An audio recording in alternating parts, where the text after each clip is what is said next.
Welcome to this latest edition of Dil Podcast. On this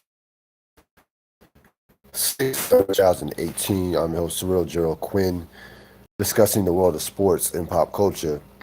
As always, I'm streaming live here on YouTube. You can go to my YouTube channel, Real Deal Podcast.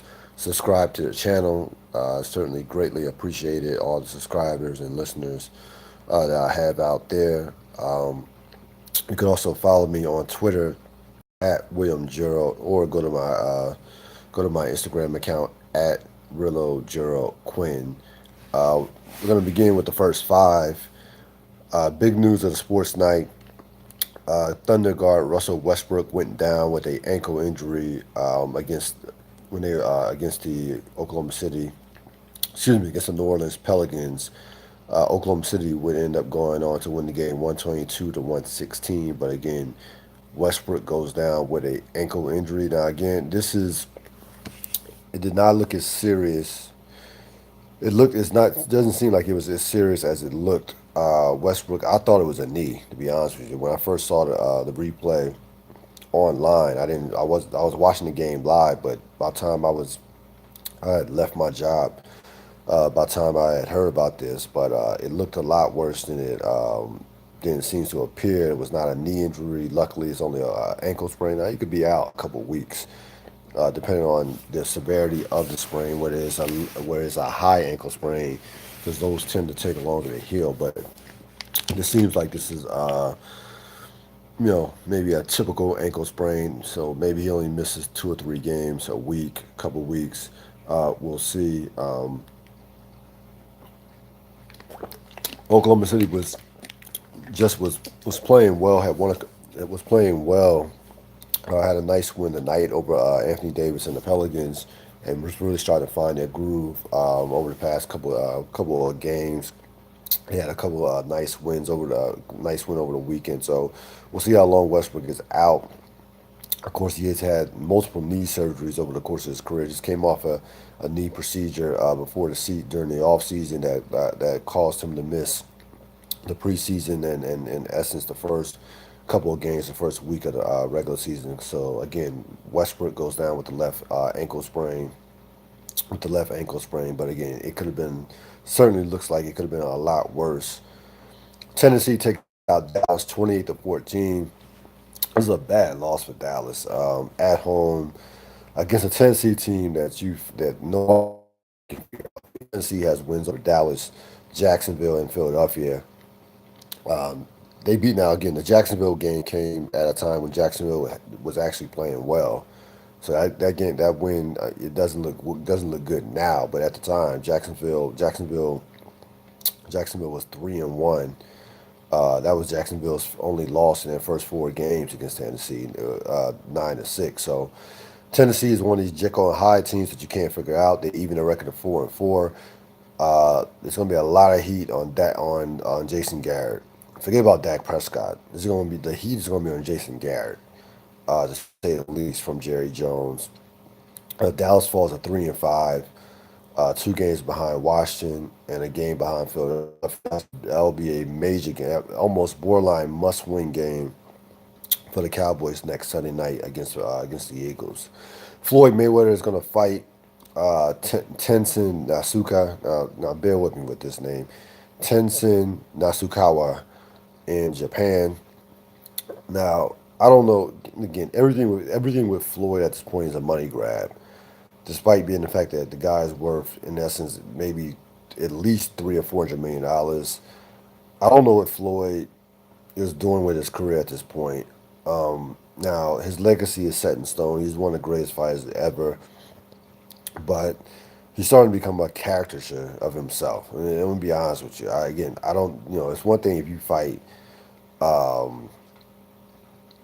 one of these young and up and coming star fighters, or even fight Canelo again. But you're fighting these UFC, UCF fighters, MMA fighters, and over in Japan. I don't know if Floyd. Floyd clearly, and again, clearly this is a money grab. But I don't know what Floyd is doing at this stage of his career. To be honest with you, imagine if he lost to this dude. Now, again, he's still Floyd Mayweather, And I think at this point he's going to fight a guarantee. He's going to take a fight where he basically knows he's going to win. Like it's a guarantee. You know, he basically has no chance of losing. I think that's where he's at in terms of the type of fighters he's going to fight. But certainly, the next thing to look out for in terms of this is how much money he's going to get from this fight. So I'm sure it's a bag. Bruce Arians wants to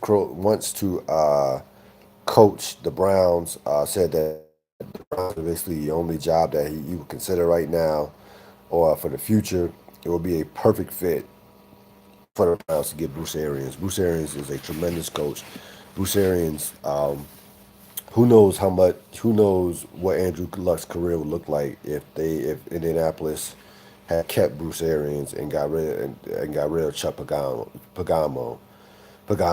They kept the wrong coach. Arians was the brains behind that offense.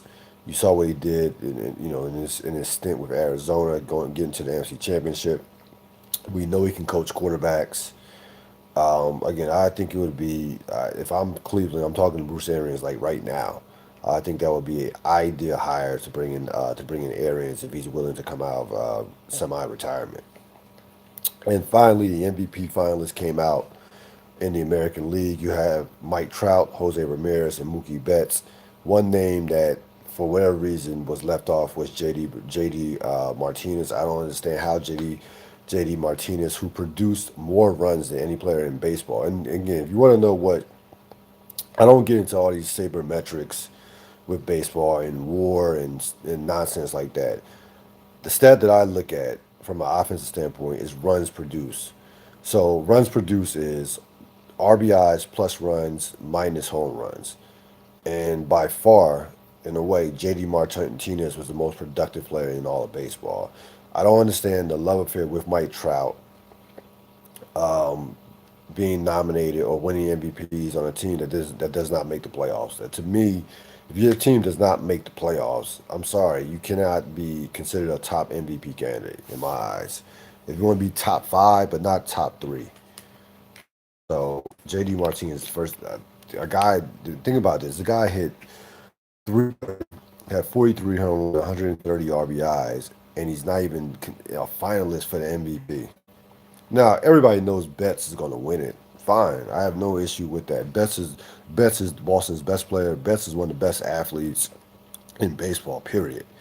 Anybody that roots for Boston knows that. But JD Martinez was the most productive player in my eyes in all of baseball this year, especially definitely without question in the American League. So I don't understand how he was left off being a finalist for MVP again. Should have been Jose Ramirez, JD Martinez, and Mookie Betts. 34 minutes, excuse me, 25 minutes after the 12 o'clock hour on this latest edition of the Real Deal Podcast. Quinn, we're going to start a new segment probably next podcast. I kind of opened it up, introduced it tonight, which was a little late notice. So next podcast, we'll start it for our next podcast. It will be called Ask Rillo. You can hit me up on Facebook. You can hit me up on DM me through Instagram or even on Twitter and asking questions that you may have about the world of sports, pop culture, and what have you. And I will read those questions over the air. Try to do my best to provide the answers, but I will not shout you out as far as put your name out there. I respect your privacy. Now, again, if you want me to put your name out there, I will do so. Your name and city, but I will mainly just read the question and try reading and try to answer the question that you may have for me. Week 9 in NFL is in the books. Everybody has now played at least 8 games. We're going to begin with the shootout down in New Orleans, a bit of a statement game made by the Saints, 45-35. Very entertaining game. The Rams at one point were down 35 to The Rams at one point were down 35-14. They made a comeback in the second half. Got the game tied at 35, and got the game tied at 35. Big fourth quarter for the Saints. Michael Thomas at over 200 yards receiving. Drew Brees does what Drew Brees does. Drew Brees now has to be considered a top three MVP candidate. Now, again, I thought the Rams are still. I still walked away thinking similar to when Kansas City lost to New England on the road, and I thought that Kansas City was a better team despite losing to New England on the road a couple weeks back. I still believe that the Rams are a better team than New Orleans, and I'm gonna tell you why. Number one, they're gonna get Akeem to lead back in a couple weeks. Getting that guy back is like getting adding one of the best players in the league on your team at that position in in late November. You're literally getting one of the best cornerbacks in football in Akeem to lead, and that change. Listen, the weakness of the Rams, they have one weakness, and that's their secondary. Peters has been average to bad. Joyner's okay. The rest of that, they don't get a pass rush. That secondary it becomes very. I mean, you can throw on that secondary. Anybody with a decent passing game has thrown on that secondary. So the Saints carved them up. Akita Lee will be the final piece of the Ram puzzle. The reason why I think the Rams will be in the Super Bowl 52. So I think that I still think the Rams are better. Saints credit. Saints ran the ball well, made enough plays, made enough defensive plays down the stretch of the game. But it really wasn't about the defense. It was about Drew Brees and about the Ram and about the New Orleans running game. New Orleans running game, that was the difference. Again, if you were going to circle any game that the Rams were going to lose to start the season, it was going to be this one. That place again, the Saints could put 40 on anybody in that building. They are lethal in that building. We over the course of the Drew Brees tenure, along with Sean Payton. And again, you watch these two teams and the play calling and the just how creative. I mean, these might be the two best play callers, Andy Reid included, in all of football in terms of Payton and Sean McVay. Again, it is a beautiful thing to watch if you love offensive football. And this was a great offensive football game. 80 points, just speed all over the place. A high level game. Get a Rams credit for coming all the way back and tying it up, but they came up short, 45-35. But again, the Rams need to leave without question. When they get him back, there will be a different defense on the back end. Sunday Night Football, you had Green Bay fall into New England 31-17. The Aaron Jones fumble was big in this game because I felt like Green Bay stabilized the game after that goal line stand. So Cordell Patterson goes in for a touchdown. It gets reversed. Green Bay has a tremendous goal line stand. Uh, the teams trade punts. Green Bay gets the ball back, and they're on one of these little classic Aaron Rodgers drives, and then the forced fumble. And after that, New England took over the game and had the big fourth quarter, and Green Bay wasn't heard from. Again, New England, nice win for New England. Green Bay was right there as far as I'm concerned, and watching Green Bay as in comparisons to what you see out of Kansas City, what you see out of New England, what you see out of the Rams, what you see out of the Saints.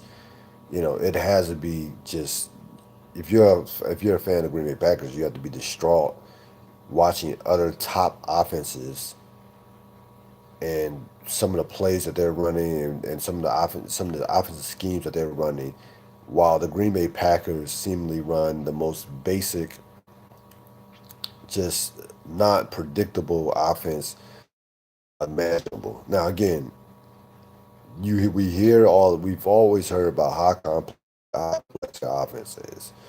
Just because it's complex doesn't mean it's creative. Okay, so don't confuse that creativity for it. You know, don't confuse that the creativity in terms of complexity. Don't get those two confused.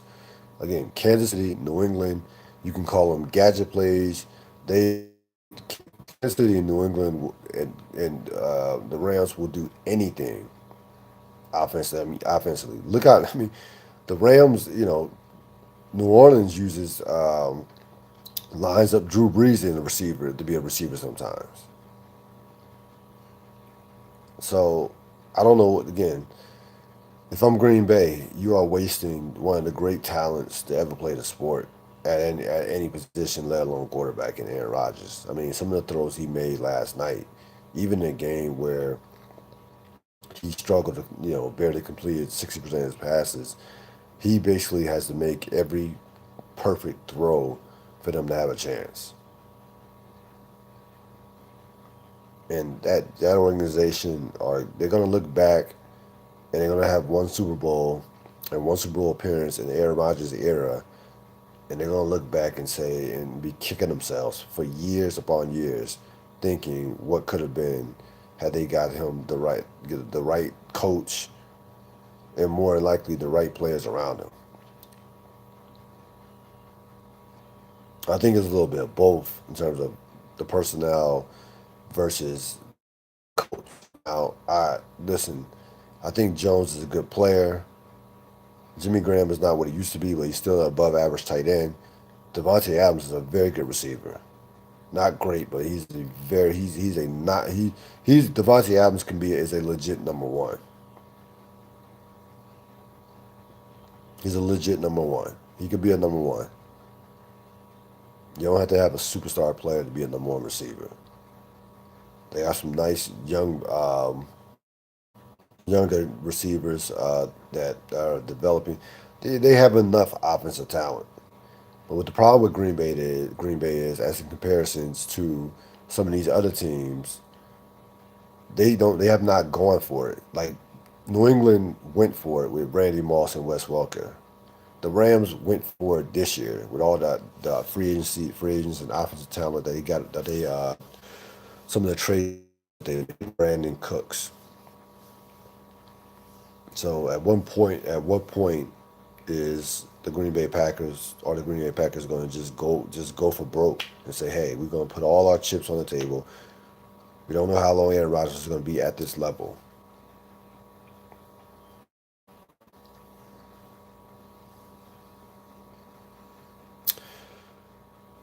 The Washington football team, a hard one yesterday against the Atlanta Falcons. I did not come into this game. Didn't I did not like this matchup because I understand what Atlanta can do offensively. We know how bad they are offensively with the injuries, but that offense is still one of the better offenses in that offense is still legit top five offense in the National Football League. And Matt Ryan is playing at an NBA caliber level. He won't be considered for the Lions record, but Matt Ryan is playing at a very high level right now. They have weapons all across the board. What they did, Atlanta did whatever they do against Washington's defense. And again, I've said this about Washington's defense over the course of the season. It is greatly improved from what they were last year. Last year they were one of the worst defenses in the league. But what it is not, and what there isn't in the NFL right now, 2018 down defense is nowhere near being a shutdown defense. Not even close. It's a nice defense. It makes some plays here and there. That, you know, maybe okay pass rush from time to time, but they are not. When you put that amount of talent on the field, they need at least just like everybody else in the NFL for the most part. They need at least 25 to 27 points from 25 to 28 points from that offense. And again, that offense gives you next to nothing. Now, to add insult to injury, you have one healthy offensive lineman right now. Laval, Sheriff are done for the season. Moses is banged up. Trent Williams missed this game. Who knows if he's gonna be back next? Um, I think we need to get line at this point. I mean, this is the second straight year in a row that the second straight year that you've had multiple guys on the offensive line banged up or banged up and done for the season. So that should tell you something that they maybe it's time to get younger and draft a lineman with a second round pick. I'm not saying first round pick, but you can get a lineman in the second round of a high offensive lineman in the second round, and even go to free agency route at this point. It's time to revamp the offensive line. They cannot come back with the same offensive line in 2019. Also, for Washington, they lose Paul Richardson for the season, so a costly loss for Washington. But regardless of that, they are still in first place, one game ahead of the Eagles, two games ahead of the Dallas Cowboys. But they have a lot of issues moving forward with their offense. They signed a couple of people today. They're gonna hope to get Trent Williams back next week. They're gonna hope to get that Morgan Moses is healthy enough to play. Ty and Seki I'm sure, will be starting next week. So if you can put a offensive line together with Williams, Moses, and then Seki and two others, that's your best bet. Well, I shouldn't say they still have Chase Roulier. So Roulier, Moses, Trent Williams, and Seki, and one other replacement. That's decent. Like you can still be effective somewhat with that particular offensive line, with that particular line. The Sheriff injury is going to be a killer because that guy's a legit. He might be at this point in his career their best player after might be their best lineman. To be honest with you, I know Trent Williams has the reputation, but Trent Williams is getting a little long in the tooth. Sheriff is, I think, probably their best player. But that is life in the NFL. You should be able to replace anything outside of your quarterback. Injury outside your quarterback, you should be able to survive. So they're gonna have to deal with it. Like 5-3 at the end of 8 games. You would I There's no Washington fan that would not have signed up for that before the season started. So we'll see what the second half of the season looks like. Bad news for Washington is they've already had their bye week, so they will get no rest moving forward for the rest of the season in terms of games being played. They're gonna go back to back to back to back through for the remainder of the season. Pittsburgh over Baltimore 23-16. Pittsburgh held Baltimore to 268 yards total. Excuse me, another big day out of James Conner. Baltimore. There's already whispers. I shouldn't say whisper. That job. If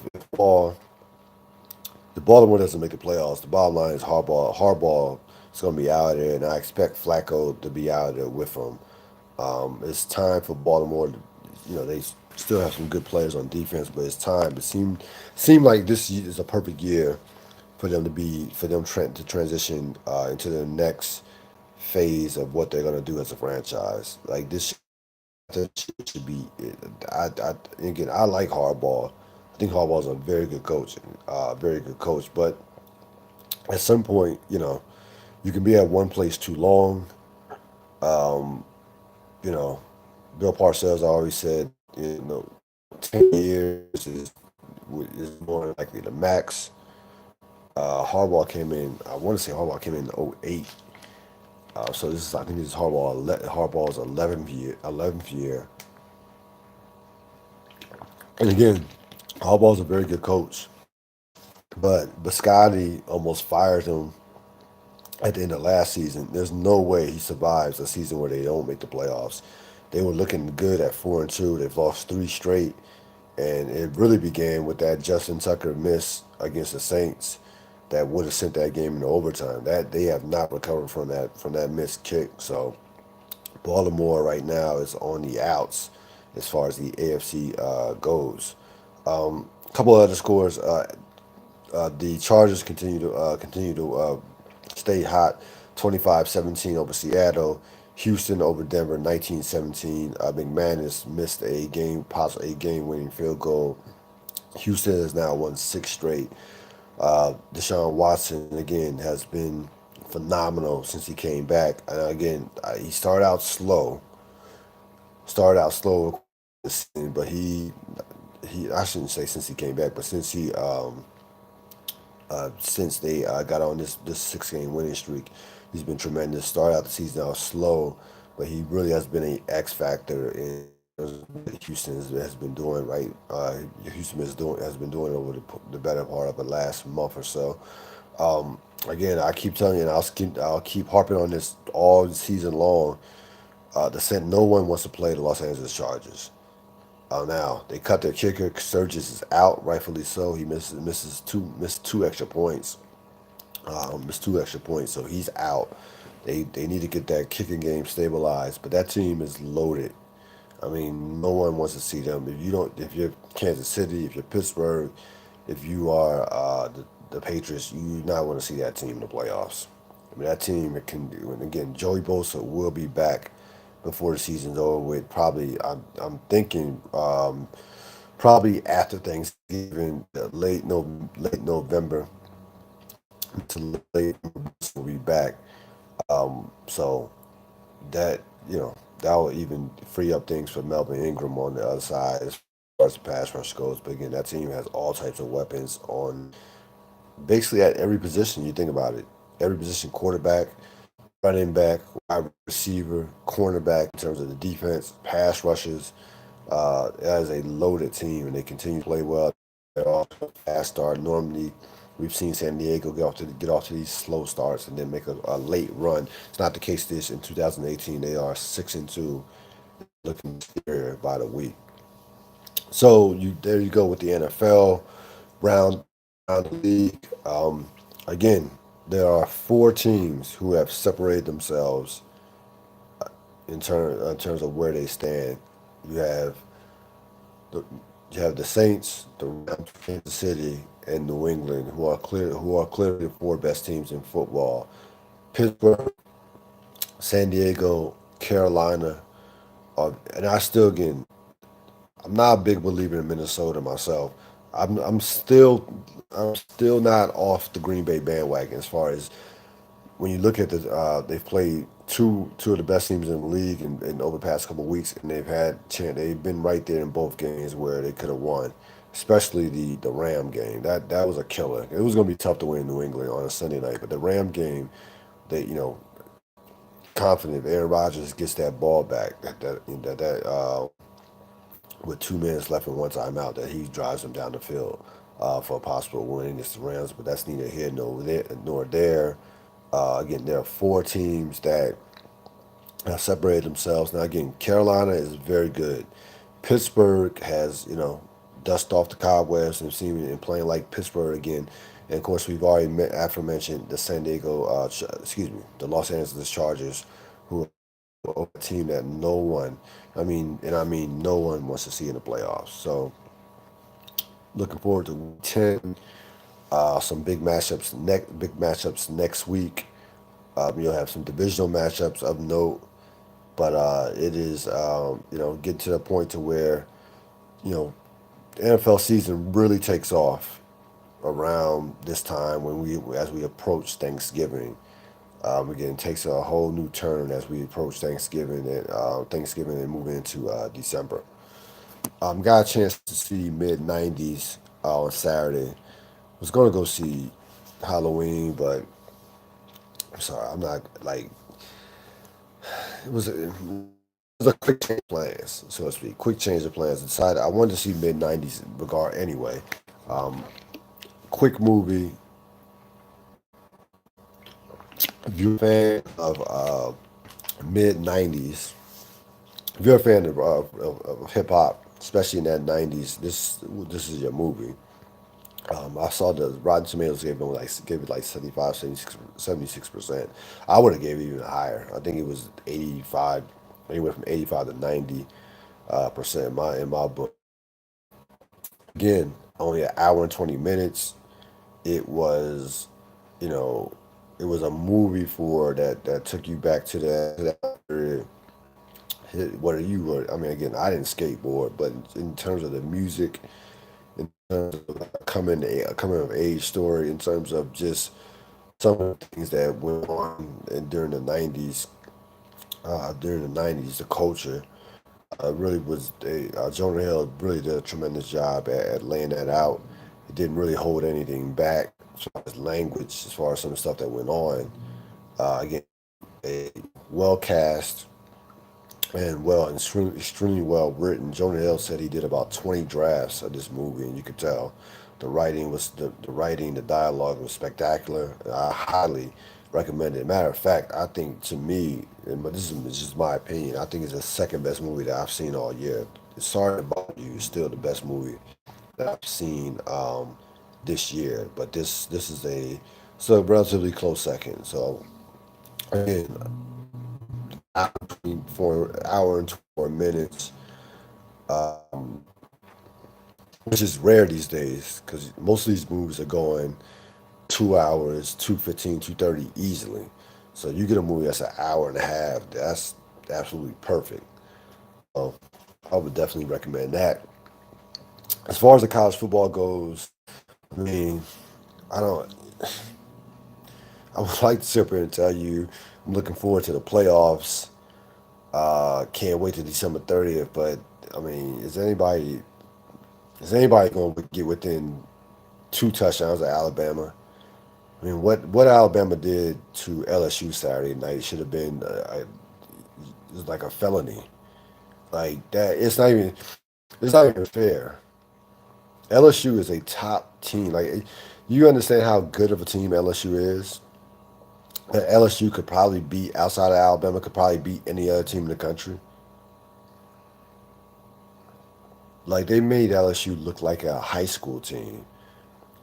Like you're talking about outgaining LSU 576 to 196. 576 to 196. It was reminiscent of that title game in 2012 when Alabama got a second crack at them and shut them out 21 nothing. It was very reminiscent of that game. Like LSU had a hard time crossing midfield in this game. And again, if you play Alabama, this is why Deshaun Watson was special. You have to have a big time quarterback. And I'm looking at these teams now. I know Michigan is hot right now, but I don't trust that quarterback against Alabama in a playoff matchup. I just don't. Georgia is talented. Could have beat them last year, but Fromm and sorry, not good enough. The Notre Dame quarterback, he's okay, but he's not playing on Sunday. You need somebody that's going to play on Sunday to even have a chance against Alabama. To even have a chance. Now, Clemson has the coach. They have the pedigree. I don't know. I don't know if the quarterback is ready for that level of a game. I don't know. I mean, the first time Deshaun Watson played against Alabama, I didn't know. So maybe he is. I don't know. But Clemson definitely has the talent. They have the defense. They have the coaching. They will not fear Alabama by any stretch of imagination. That's the only like whimsical hope of preventing Alabama from winning another national championship. Because with these other teams, there's nobody in the Big 12 that would come within 28 points of Alabama, including Oklahoma. They would kill Oklahoma. With Oklahoma's defense, as bad as now again, Oklahoma may have the quarterback. Murray could be a pro in a couple of years, but they don't. Their defense. No one in the Big 12 plays defense. Alabama would put 60 on any team in the Big 12. And I don't think that. And to be honest with you, I don't think the Big 12 is going to sniff the playoffs. To be honest with you, they don't play. They play no defense in the Big 12 at all. None. So it is Alabama's world. Again, I didn't think LSU was going to beat them because I didn't like the quarterback, but I thought that they would be able to make it competitive in fourth quarter. But the game was over at halftime. I mean, you knew that game was, yeah. It got to a point where you said to yourself, they're not going to score, and that's what happened. Alabama was like, no, thank you. We're still Alabama. we're still, we're still the creme de la creme of college football. Period. As far as the NBA goes, a couple things. One, you know, as a Laker fan, and again, despite the best loss we had, like us having, I'm still not in panic mode, unlike some others, namely a 6'9" Hall of Fame transcendent point guard who now runs the team along with Rob Pelinka in terms of Magic Johnson. I mean, Magic. I mean, please, I don't want to hear about this vote of confidence. Number one, what you found out today is that meeting between Magic and Luke Walton did happen, and it didn't take long. It wasn't hard for it to leak. And here's my thing about the whole about the Lakers situation. If you're Magic Johnson, you knew that this season was going to be a circus from a standpoint of what LeBron was bringing to Los Angeles. You have a number of young players on your team who need to play well for the Lakers to succeed. Do you really want to bring the energy of your coach, of you really not believing in your coach? Players can feel when a coach is on the hot seat or when a coach doesn't have the full vote of confidence from the organization. They can feed off that. It not take long whatsoever. My point is, if I'm Magic Johnson, Rob Pelinka, you inherited Luke Walton. I'm going to Jeannie Buss say, look, Jeannie, we maybe Luke will be a good coach, but for this team with LeBron James, we're in win now mode. We need a guy who we feel is a championship coach right now. We don't have time to wait for Luke Walton to figure it out. And more importantly, he is not our guy. He's not our guy. I think Luke is. Yeah. I think the one thing I'll say about Luke Walton with the Lakers, minus besides what happened against Toronto, the team plays hard. The team plays hard. They've played 10 games, have had a brutal schedule. They've played in essence, one bad game, one bad basketball game, and that was against Toronto last night or Sunday night. So it's not a case where he's lost the team. They've played a brutal schedule to start the season off. So, you know, what Magic what Magic told you in essence, what he's in terms of saying we're not firing Luke Walton is basically yes, Luke might finish the season, but trust me, as we speak, we're looking for his replacement for the 2019-2020 season. Period. That's what he told you. So again, this is something that the Lakers don't need this black cloud of a lame duck coach hovering their heads, consider combined with the LeBron circus. They don't need that at all. You don't want that. You don't need that around your organization, and you don't need that in your locker room at all. So it'll be interesting to see what happens. You know, if they get off to say they're like 6-10, have a losing record after November. Again, Magic Johnson, Rob Pelinka should have in the offseason got rid of Luke Walton and brought in their guy. Those players are not dumb. They know when a guy is on the hot seat. They know when you, as an organization, are not completely committed to the head coach.